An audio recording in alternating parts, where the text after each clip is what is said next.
ಮಾಡೋದ್ ಬಿಟ್ಟು ಕೆಲಸ ಮಾಡಿ. ರಾಜ್ಯ ಬಿಜೆಪಿಯಲ್ಲಿ ತಳಮಟ್ಟದಲ್ಲಿ ಹೋರಾಟವೇ ಮಾಯವಾಗಿದೆ ಅಂತ ಸಂಘದ ಪ್ರಮುಖರಿಂದ ಪದಾಧಿಕಾರಿಗಳಿಗೆ ತೀವ್ರ ತರಾಟೆ ತೆಗೆದುಕೊಳ್ಳಲಾಗಿದೆ. ಪ್ರೆಸ್ ಮೀಟ್ ಮಾಡೋದ್ ಬಿಟ್ಟು ಕೆಲಸ ಮಾಡಿ. ರಾಜ್ಯ ಬಿಜೆಪಿಯಲ್ಲಿ ತಳಮಟ್ಟದಲ್ಲಿ ಹೋರಾಟವೇ ಮಾಯವಾಗಿದೆ ಅಂತ ರಾಜ್ಯ ಬಿಜೆಪಿ ಪದಾಧಿಕಾರಿಗಳಿಗೆ ಬಿಎಲ್ ಸಂತೋಷ್ ಕ್ಲಾಸ್ ತಗೊಂಡ್ರು. ಮೋದಿ ವಿರುದ್ಧ ಅವಹೇಳನ ಪದ ಬಳಕೆ ಮಾಡ್ತಿದ್ದಾರೆ. ಆದ್ರೂ ಬಿಜೆಪಿ ನಾಯಕರಿಂದ ಕಟುವಾದ ವಿರೋಧವಿಲ್ಲ. ಒಳ ಜಗಳ ಬಿಟ್ಟು ಹೋರಾಟಕ್ಕೆ ಇಳೀರಿ ಅಂತ ಈ ವೇಳೆ ಬಿಎಲ್ ಸಂತೋಷ್ ಕ್ಲಾಸ್ ತಗೊಂಡಿದ್ದಾರೆ. ಕೇವಲ ಪ್ರೆಸ್ ಮೀಟ್ ಮಾಡ್ತಿದ್ದೀರಾ, ಹೋರಾಟ ಯಾವಾಗ ಮಾಡ್ತೀರಾ? ತಳಮಟ್ಟದಲ್ಲಿ ಹೋರಾಟವೇ ಮಾಯವಾಗಿದೆ ಅಂತ ಈ ಕುರಿತಾಗಿ ಬಿಎಲ್ ಸಂತೋಷ್ ತೀವ್ರವಾಗಿ ಕ್ಲಾಸ್ ತಗೊಂಡಿದ್ದಾರೆ. ರಾಜ್ಯ ಪದಾಧಿಕಾರಿಗಳು ಹಾಗೂ ಪ್ರಮುಖರಿಗೆ ಈ ರೀತಿ ತರಾಟೆ ತೆಗೆದುಕೊಂಡಿದ್ದಾರೆ. ರಾಜ್ಯ ಬಿಜೆಪಿ ವಿಚಾರದಲ್ಲಿ ನಾನು ತಲೆ ಹಾಕಲ್ಲ, ಆದ್ರೆ ಸಂಘಟನೆಯನ್ನೇ ಮರೆತ್ರೆ ಹೇಗೆ? ಹೋರಾಟವನ್ನೇ ಮಾಡದಿದ್ರೆ ಹೇಗೆ? ನಿಮ್ಮ ಜಡತ್ವ ಕಾರ್ಯಕರ್ತರಿಗೆ ಬೇಸರ ಉಂಟು ಮಾಡ್ತಾ ಇದೆ. ರಾಜ್ಯ ಸರ್ಕಾರ ಭ್ರಷ್ಟಾಚಾರದ ಕೂಪವಾಗಿದೆ.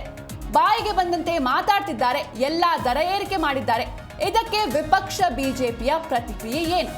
ಪ್ರೆಸ್ ಮೀಟ್ ಬಿಟ್ಟು ಬೀದಿಗಿಳಿರಿ, ಜನರ ನಡುವೆ ಹೋಗಿ, ಇಲ್ದಿದ್ರೆ ನಮ್ಮನ್ನ ಜನ ಮರೆತು ಬಿಡ್ತಾರೆ ಅಂತ ಇತ್ತೀಚೆಗೆ ಬೆಂಗಳೂರಿಗೆ ಬಂದಿದ್ದ ಬಿಎಲ್ ಸಂತೋಷ್ ಹೇಳಿಕೆಯನ್ನ ನೀಡಿದ್ದಾರೆ. ಕಚೇರಿಯಲ್ಲಿ ಅನೌಪಚಾರಿಕವಾಗಿ ಸಭೆಯನ್ನ ನಡೆಸಿದ್ದಾರೆ. ಈ ವೇಳೆ ಎಲ್ಲರಿಗೂ ಚಾಟಿ ಬೀಸಿ ಬಿಸಿ ಮುಟ್ಟಿಸಿದ್ದಾರೆ ಸಂತೋಷ್.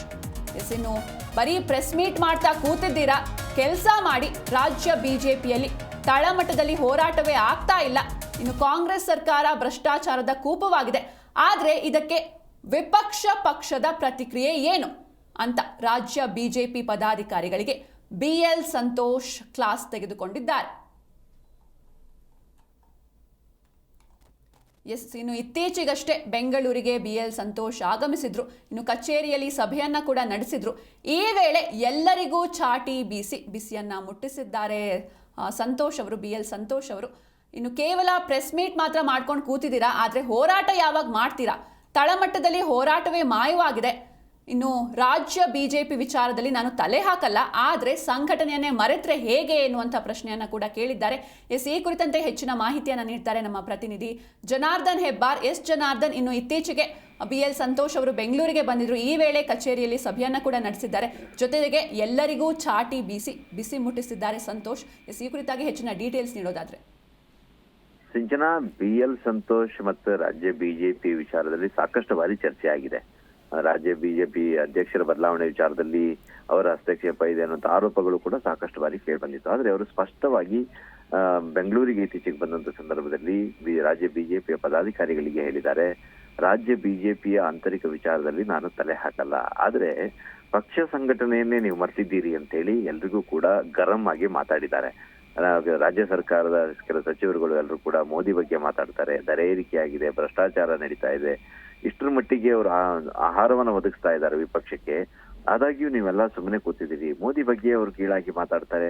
ಅಂತದ್ದು ಸಂದರ್ಭದಲ್ಲಿ ಕೇವಲ ಪ್ರೆಸ್ ಮೀಟ್ ಮಾಡ್ಕೊಂಡು ನೀವೆಲ್ಲ ಕುತ್ಕೊಂಡ್ರೆ ವಿಪಕ್ಷದ ಜವಾಬ್ದಾರಿ ಹೇಗೆ ನೀವು ನಿಭಾಯಿಸಿದಾಗಾಯ್ತು ಅನ್ನೋಂಥ ಒಂದು ವಿಚಾರವನ್ನ ಅವರ ಮುಂದೆ ಇಟ್ಟಿದ್ದಾರೆ. ಈ ಬಿಎಲ್ ಸಂತೋಷ್ ಅವರ ಮಾತಿಗೆ ಯಾರೊಬ್ರು ಕೂಡ ಅಲ್ಲಿ ಪ್ರತಿಕ್ರಿಯೆ ನೀಡ್ಲಿಕ್ಕೂ ಕೂಡ ಸಾಧ್ಯ ಆಗಿಲ್ಲ. ಯಾಕಂದ್ರೆ ಅಷ್ಟರ ಮಟ್ಟಿಗೆ ಕರಾರುವಕ್ಕಾಗಿ ವಿಷಯವನ್ನು ಅವರು ಮಂಡಿಸಿ ಎಲ್ಲರ ಮುಂದೆ ಚರ್ಚೆಯನ್ನ ಮಾಡಿದ್ದಾರೆ. ಗ್ರಾಸ್ ರೂಟ್ ಲೆವೆಲ್ ಅಲ್ಲಿ ಪ್ರತಿಭಟನೆ ಆಗ್ಬೇಕಾಗಿತ್ತು. ತಳಮಟ್ಟದಲ್ಲಿ ಜಿಲ್ಲಾ ಮಟ್ಟ, ತಾಲೂಕು ಮಟ್ಟದಲ್ಲಿ ಸಹಿತ ಪ್ರತಿಭಟನೆಗಳಾಗಬೇಕಾಗಿತ್ತು. ಅದು ಕೂಡ ಆಗ್ತಾ ಇಲ್ಲ. ಕೇವಲ ಕಾಟಾಚಾರಕ್ಕೆ ಅನ್ನೋ ಹಾಗೆ ಒಂದು ಅರ್ಧ ಗಂಟೆ ಪ್ರತಿಭಟನೆ ಮಾಡ್ತೀರಿ, ಒಂದು 10-20 ಜನ ಸೇರ್ತೀರಿ ಅಷ್ಟೇ. ಸಾವಿರಾರು ಜನ ಸೇರುವಂತ ಜಾಗದಲ್ಲಿ 10-20 ಜನ ಸೇರಿ ಪ್ರತಿಭಟನೆಯನ್ನ ಮಾಡ್ತೀರಿ, ಮಾಧ್ಯಮದಲ್ಲಿ ಬರುತ್ತೆ, ಹೋಗುತ್ತೆ. ಅಷ್ಟೇ ಬಿಟ್ರೆ ಸರ್ಕಾರವನ್ನ ಇಕ್ಕಟ್ಟಿಗೆ ಸಿಲುಕಿಸುವಂತ ವಿಚಾರದಲ್ಲಿ ನೀವು ಎಷ್ಟರ ಮಟ್ಟಿಗೆ ಸಿದ್ಧತೆಯನ್ನ ಮಾಡ್ಕೊಂಡು ಪ್ರತಿಭಟನೆಯನ್ನ ಮಾಡಿದ್ದೀರಿ? ಹೀಗೆ ಮಾಡದೇ ಇದ್ರೆ ಕಾರ್ಯಕರ್ತರ ಪರಿಸ್ಥಿತಿ ಏನಾಗ್ಬೇಕು? ಪಕ್ಷ ಸಂಘಟನೆ ಆಗಿರ್ಬೇಕು, ಸಂಪೂರ್ಣ ಆಕ್ಟಿವ್ ಆಗಿರ್ಬೇಕು, ಕಾರ್ಯಕರ್ತರೆಲ್ಲರೂ ಕೂಡ ಆಕ್ಟಿವ್ ಆಗಿರ್ಬೇಕು ಅಂತಂದ್ರೆ ನಾಯಕರ ಜವಾಬ್ದಾರಿ ಎಷ್ಟಿರತ್ತೆ? ಎಲ್ಲರೂ ಕೂಡ ಪ್ರತಿಭಟನೆಗೆ ಮುಂದಾಗಬೇಕು, ಸಂಘಟನೆಗೆ ಮುಂದಾಗಬೇಕು. ಪ್ರತಿಭಟನೆ ಹೋರಾಟಗಳು ಈ ರೀತಿಯಿಂದ ಮಾಡ್ತಾ ಹೋದಾಗ ಸಂಘಟನೆ ಶಕ್ತಿ ಕೂಡ ಜಾಸ್ತಿ ಆಗ್ತಾ ಹೋಗುತ್ತೆ. ಜನರಲ್ಲಿಯೂ, ಜನಸಾಮಾನ್ಯರಲ್ಲೂ ವಿಶ್ವಾಸ ಬರುತ್ತೆ. ಇಲ್ಲ, ವಿಪಕ್ಷವಾಗಿ ಬಿಜೆಪಿ ಚೆನ್ನಾಗಿ ಕೆಲಸ ಮಾಡ್ತಾ ಇದ್ದಾರೆ ಅಂತ ಭಾವನೆ ಬರುತ್ತೆ. ರಾಜ್ಯ ಸರ್ಕಾರದ ನಡೆಯನ್ನ ಖಂಡಿಸಬೇಕು, ಅದನ್ನ ವಿರೋಧಿಸಿ ಪ್ರತಿಭಟಿಸಿದಾಗ ಎಲ್ರಿಗೂ ಕೂಡ ಇಡೀ ರಾಜ್ಯದಲ್ಲಿ ಜನರಿಗೆ ಬಿಜೆಪಿ ಬಗ್ಗೆ ಒಲವು ಮೂಡ್ಲಿಕ್ಕೆ ಶುರುವಾಗುತ್ತೆ. ಆದ್ರೆ ಅಂತಹ ಕೆಲಸಗಳನ್ನ ಮಾಡ್ತಾನೆ ಇಲ್ಲ. ಒಳಜಗಳದಲ್ಲಿ ಕುತ್ಕೊಂಡಿದ್ದೀರಿ. ಒಳಜಗಳ ನಿಮ್ದು ಏನೇ ಇದ್ರು ಸಹಿತ ಅದನ್ನ ನೀವು ಹೈಕಮಾಂಡ್ ಮಟ್ಟದಲ್ಲಿ ಮಾತಾಡ್ಕೊಂಡು ಒಂದು ಸರಿಪಡಿಸ್ಕೋಬಹುದು, ಮಾಡ್ಕೊಳ್ಳಿ, ಅದ್ರ ಬಗ್ಗೆ ನಾನು ತಲೆ ಹಾಕಲ್ಲ. ಆದ್ರೆ ಸಂಘಟನೆ ಅಂತ ಬಂದಾಗ ಎಲ್ಲರೂ ಕೂಡ ಒಂದಾಗಿ ಹೋರಾಡಬೇಕಾಗಿತ್ತು. ಆ ಒಂದು ಪ್ರಕ್ರಿಯೆ ಕಾಣಿಸ್ತಾ ಇಲ್ಲ ಅಂತ ಹೇಳಿ ತೀವ್ರ ಅಸಮಾಧಾನ ವ್ಯಕ್ತಪಡಿಸಿ ಎಲ್ರಿಗೂ ಕೂಡ ತರಾಟೆಯನ್ನು ತೆಗೆದುಕೊಂಡಿದ್ದಾರೆ ಅಂತ ಮಾಹಿತಿ ಲಭ್ಯ ಆಗಿದೆ. ಯಾಕಂದ್ರೆ ಮೊನ್ನೆ ಇತ್ತೀಚೆಗೆ ಅವರು ಬೆಂಗಳೂರಿಗೆ ಬಂದಾಗ ಬಿಜೆಪಿ ಕಚೇರಿಯಲ್ಲಿ ಇದ್ರು. ಬಿಜೆಪಿ ಕಚೇರಿಯಲ್ಲಿ ಇದ್ದಂತ ಸಂದರ್ಭದಲ್ಲಿ ಒಂದಷ್ಟು ಜನ ಪದಾಧಿಕಾರಿಗಳು ಇದ್ರು. ಅಲ್ಲಿ ಅವರೆಲ್ಲರನ್ನೂ ಕೂಡ ಕರೆದು ಅನೌಪಚಾರಿಕವಾಗಿ ಸಭೆ ನಡೆಸಿ ಈ ವಿಚಾರವನ್ನು ಪ್ರಸ್ತಾಪ ಮಾಡಿದ್ದಾರೆ. ರಾಜ್ಯಾಧ್ಯಕ್ಷರ ವಿಚಾರ ಚರ್ಚೆ ಆಗತ್ತೆ, ಇನ್ನಿತರ ಚರ್ಚೆ ಆಗತ್ತೆ, ಪಕ್ಷದಲ್ಲಿರುವಂತಹ ಅಸಮಾಧಾನಗಳ ಬಗ್ಗೆ ಚರ್ಚೆ ಆಗತ್ತೆ ಜೋರಾಗಿ. ಇದೆಲ್ಲದಕ್ಕೂ ಯಾಕೆ ಅವಕಾಶವನ್ನ ನೀವು ಮಾಡಿಕೊಡ್ತಾ ಇದ್ದೀರಿ? ರಾಜ್ಯಾಧ್ಯಕ್ಷರ ಆಯ್ಕೆನೋ ಅದು ಏನ್ ಮಾಡ್ಬೇಕು ಅದನ್ನ ಹೈಕಮಾಂಡ್ ತೀರ್ಮಾನ ಮಾಡುತ್ತೆ. ಅದು ನೀವುಗಳು ಚರ್ಚೆ ಮಾಡ್ತೀರಿ.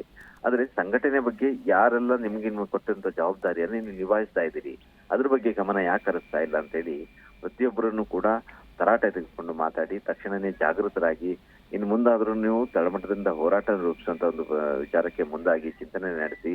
ಇಲ್ಲದೆ ಹೋದ್ರೆ ಸದನದಲ್ಲಿಯೂ ಸಹಿತ ಇದ್ರ ಬಗ್ಗೆ ಹೋರಾಟಗಳು ಜೋರಾಗಿ ನಡೆಯಲ್ಲ, ಸದನದ ಹೊರಗಡೆನೂ ನಡೆಯಲ್ಲ ಅಂದಾಗ ವಿಪಕ್ಷದ ಬಗ್ಗೆ ಜನರಿಗೂ ಕೂಡ ಒಂದು ಸಮಾಧಾನ ಅನ್ನೋದು ಇರಲ್ಲ. ಅದನ್ನ ಜನರನ್ನ ಜಾಗೃತಿಗೊಳಿಸೋದಕ್ಕೆ ಇದು ಒಳ್ಳೆ ಅವಕಾಶ. ಇದನ್ನ ಬಳಸ್ಕೊಳ್ಳಿ. ರಾಜ್ಯ ಸರ್ಕಾರದ ಪ್ರತಿಯೊಂದು ತಪ್ಪನ್ನ ಎತ್ತಿ ಹಿಡಿದು ಜನರ ಮುಂದೆ ಇದ್ದಂತ ಕೆಲಸವನ್ನ ಮಾಡಿ ಅಂತ ಹೇಳಿ ಒಂದ್ ರೀತಿಯಲ್ಲಿ ನೀತಿ ಪಾಠ ಮತ್ತು ಬಿಸಿ ಮುಟ್ಟಿಸುವಂತ ಕೆಲಸವನ್ನು ಕೂಡ ಮಾಡಿದ್ದಾರೆ BL ಸಂತೋಷ್ ಅಂತ ಮಾಹಿತಿ ಲಭ್ಯ ಆಗಿದೆ. ಸಿಂಚನ. ಎಸ್, ಥ್ಯಾಂಕ್ ಯು ಜನಾರ್ದನ್ ನಿಮ್ಮೆಲ್ಲ ಡೀಟೇಲ್ಸ್ಗಾಗಿ.